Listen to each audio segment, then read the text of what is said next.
Well, is the Islamic faith a threat to our nation? Well, one woman says she knows Muslims living here in America who are intent on changing our political and religious beliefs to those of the Qur'an. We're back now with Nonie Darwish. She's the author of Now They Call Me Infidel, an amazing story. As a child of an Egyptian officer in Gaza, your father was martyred for the cause of jihad, which is the holy war. Now, what was so fascinating to me is after that time you ended up in a Catholic school as opposed to the teaching that you had growing up. How did that happen and how did that change your life? My mom wanted to give us good British education, and at that time the British had just left Egypt, but still some of the schools that they established in Egypt existed. So I was taught by British nuns, and I saw an aspect of Christianity that was very different from the way I was taught. It was more peaceful, there was more love, there was more tolerance, compassion. What had you been taught up until that point, and what are the Islamic schools teaching young kids? There's cursing of the infidels and cursing of the Jews almost all the time at the end of the sermon. May God destroy the infidels and the Jews, the enemies of God. We'd hear that very common, and believe it or not, it used to sound normal. It sounded normal. It sounded normal because when you grow up on it all the time, you think this is right. This is in the textbooks, isn't it? I mean, this is in the textbooks. This is what they learn. It's in the textbooks. It's in the preaching of holy men in the mosque.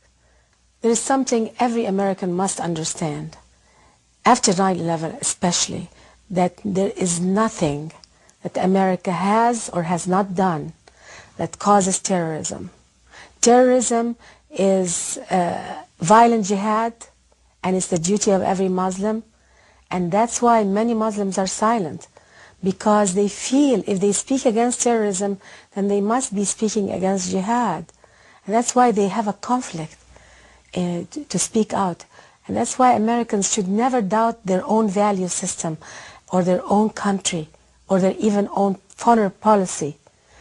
Well, you make a good point, too, because after 9/11, and after some of the horrible things that we've seen on the news with the killing of Daniel Pearl, the journalist, we think, is it something about us? Why do they hate us so much? Why are we this great enemy?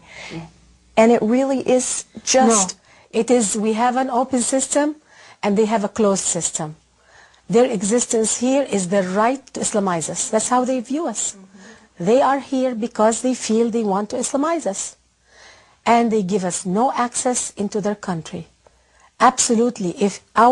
They consider non-Muslims as filth on their land. It's called negas.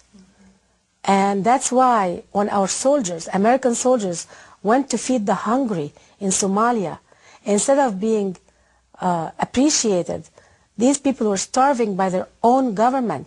Muslim against Muslim brutality. And America was in Somalia not because they want to occupy Somalia, they wanted to feed the hungry. And what did we get for this? We didn't get a thank you from the Muslim world or from the Arab street, but our soldiers were dragged and tortured and killed. What led you from the Islamic faith then to the Christian faith? It was a long journey. It wasn't easy because we grew up on shaming. In the Arab world, it's a culture of pride and shame. So we could not even think of even opening a Bible or looking at any other word other than the Qur'an. So when I moved to the United States, I suddenly discovered that most of what I learned were propaganda. I befriended Christians and Jews, and when I was among my Christians and Jewish friends, I always heard the word shalom, compassion, forgiveness, love. But that was total contrast from what I grew up with. When I was among my Muslim friends, even in America, we would hear things like, even if Israel, it takes us 100 years, we still want to destroy it. We're in America to spread Islam. Well, let's talk about that too, because we hear about the Islamic, the Muslim mosques in America and think, no big deal, it's just practicing religion. But it really is a breeding ground for terrorism, isn't it? It's true. A lot of people think Islam is just a religion.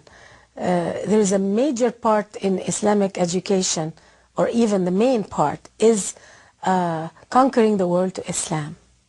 It is the utmost honor for every Muslim to believe in jihad, and it's done through jihad, through the sword actually. And if you look at the Saudi flag, it has a sword on it, and it's the symbol of opening countries to the sword.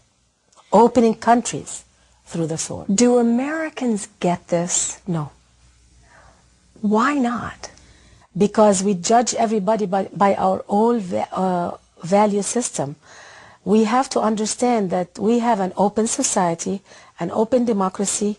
We give access to all nations into our country, in America, but we have no access into the Arab world, into the Middle East. They come here and they are welcomed as citizens right away. They open their mosques, they preach even violence and jihad. When I attended 2 mosques in America after I moved here, I was told we are not here to assimilate in America. We are in America to spread Islam and to change the Constitution of the United States to the Qur'an. And now you're in America and traveling the world to spread the truth. And Nonie, we appreciate you being here. Once again, this is a book that everybody has to read.